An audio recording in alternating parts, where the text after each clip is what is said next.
Hey there, welcome to Metaverse on Couch channel. Today we have an exciting new game to review, BLOCKLORDS. It has just hit the community beta phase, which means you can already get your hands on it and try out one of the game's modes, called Farmer's Mode. Don't worry, it's not too complicated, but when you are starting out, it's easy to slip up and make the game more challenging than it needs to be.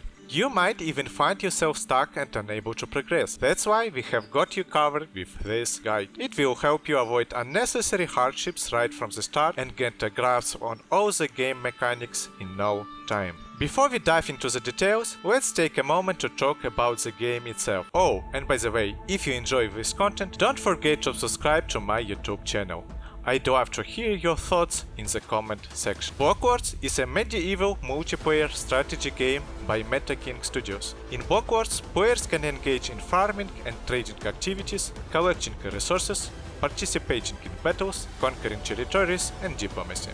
BLOCKLORDS aims to spearhead the strategy genre in Web3 gaming and bring everything players know and love from successful franchises like Age of Empires, Total War, and Crusader Kings. The team raised $15 million 1 year ago led by Bitcraft and Marcus Fund. Other partners include Square Enix, Polygon, and Immutable. As I mentioned earlier, the community beta for BLOCKLORDS is currently live and will be available until June 10th. During this beta phase, you will have the opportunity to build and expand your farm while completing the exciting seasonal Battle Pass quests. If you manage to accumulate 10,000 experience points, you will be rewarded with a unique NFT character. Additionally, the top 100 players will earn a special whitelist. Before we proceed, it is important to note that in order to play BLOCKLORDS, you will need to have at least one NFT character in your wallet. Initially, during the testing phase,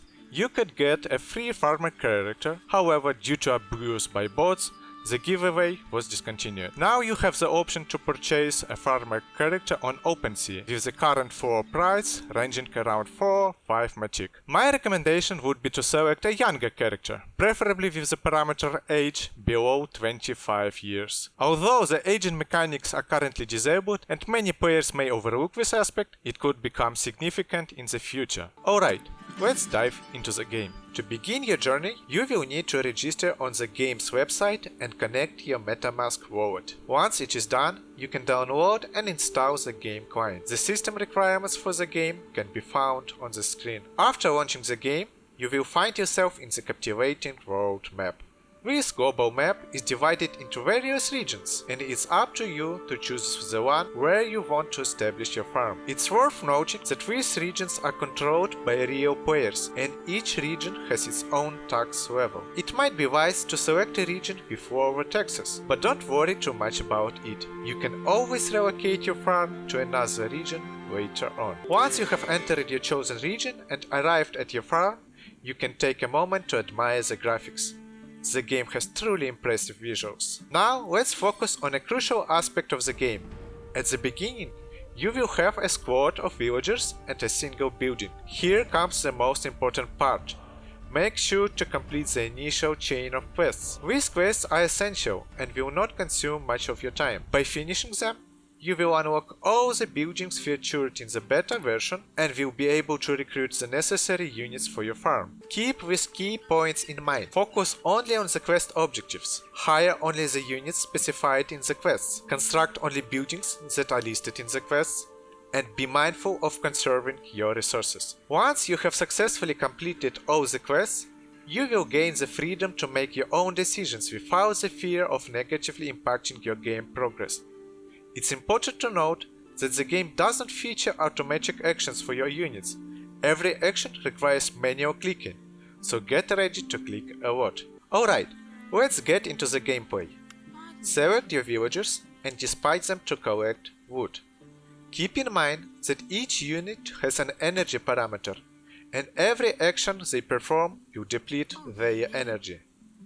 If a unit's energy reaches 0, they will become inactive. To replenish their energy, you will need to manually send them to have a snack, which requires food. Another important aspect of the game is the status system. By completing quests, you earn points that can be used to increase your status level. Each new status level grants you access to additional buildings, quests and random events. I have just increased my status to Unknown 1. Now you have the option to hire Builder Squad. However, be careful when making your hiring decisions. Keep in mind that there is a limit to the number of units you can hire, and once you have hired units, you cannot delete them. Therefore, it's important to be mindful to avoid accidentally selecting the wrong units. For example, hiring a second squad of villagers instead of builders. Correcting this kind of mistakes can be challenging. Now that we have our builders ready, let's go ahead and build the lumber mill. Remember, in this game, the spots for buildings are predetermined. We select the lumber mill from the list and watch as our builders start working on it. Just wait for a little while. Now we need to hire lumberjacks. This is an important step because they will be the ones gathering the precious lumber resource. Now it's time to bring our NFT character into the game. Follow the guide. Visit the game's website, log in and connect your wallet. Navigate to the appropriate section, select your NFT character and click on Import. Please note that there will be a small transaction fee required in the Polygon network. It's nothing too complex. Just be patient and wait for a bit. Now we can continue playing. It's crucial to complete this quest in order to progress further in the game. To add our hero to the squad, simply select the squad and click on the pawn icon at the bottom of the screen. Choose our hero and click Assign. It should be straightforward. Moving on, our next task is to construct a stone mine. Select builders and pick the desired building from the list. Let's wait for the construction to finish. Thankfully, we don't have to worry about resources at the moment. In order to activate our lumber mill, we will need to hire the mine squad. We will assign them the task of mining stone.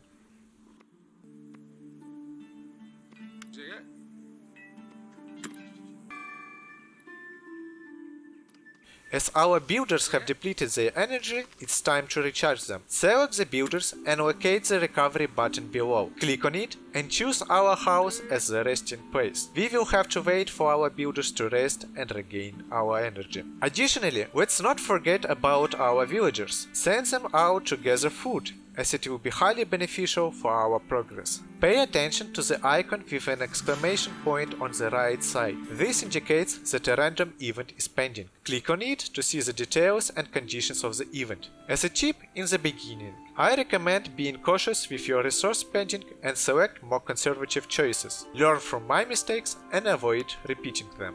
Our next objective is to construct a wheat field. We have 3 available locations to choose from. For now, let's start by building the first one. You can always construct the additional 2 fields later if necessary, but for the time being, one should suffice.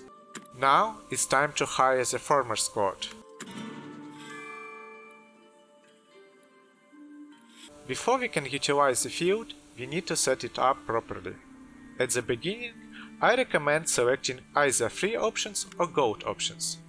Tools might be limited initially, so it's wise not to spend them on this task. We dispatch our farmers to begin growing wheat.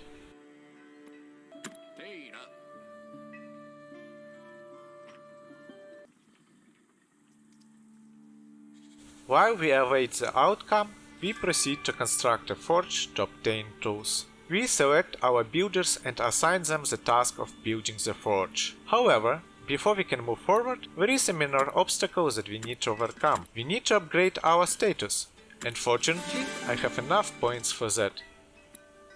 With the upgraded status, we can now construct the forge.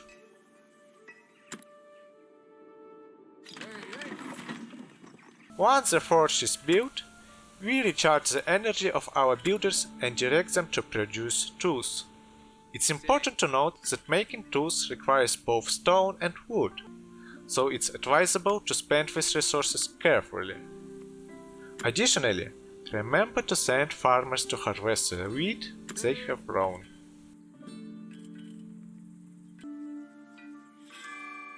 Now we have a new task, which is to generate some gold at the market. To do this, click on the back icon located in the lower right corner of the screen. This will take us to the castle. From there, select the marketplace and choose the option to exchange goods for gold. In this menu, we can sell our resources and items in exchange for gold. It's worth noting that this is the primary way to acquire gold in the game. Please be aware that there is a daily limit on the amount of resources you can sell. For now, it's not important, so you can sell just a small amount of wood. However, it's advisable to sell the maximum amount allowed each day in the future to optimize your gold income. Let's return to the farm for our next task. Now we have to construct a windmill to process the crops we have harvested from the field.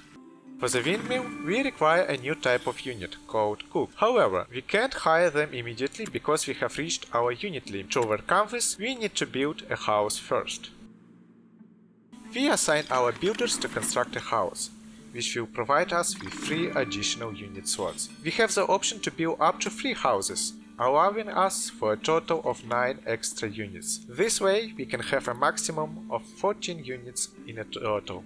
Once the house is constructed, we can proceed to hire the cook. Before sending the cook to the windmill to produce grain, we need to set up the mill. The effectiveness of the building will depend on the choices we make during the setup.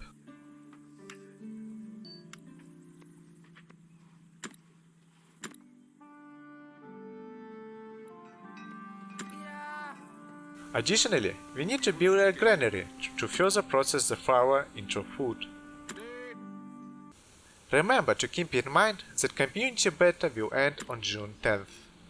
I hope you found this guide helpful and thank you for your attention. Don't forget to subscribe to my YouTube channel.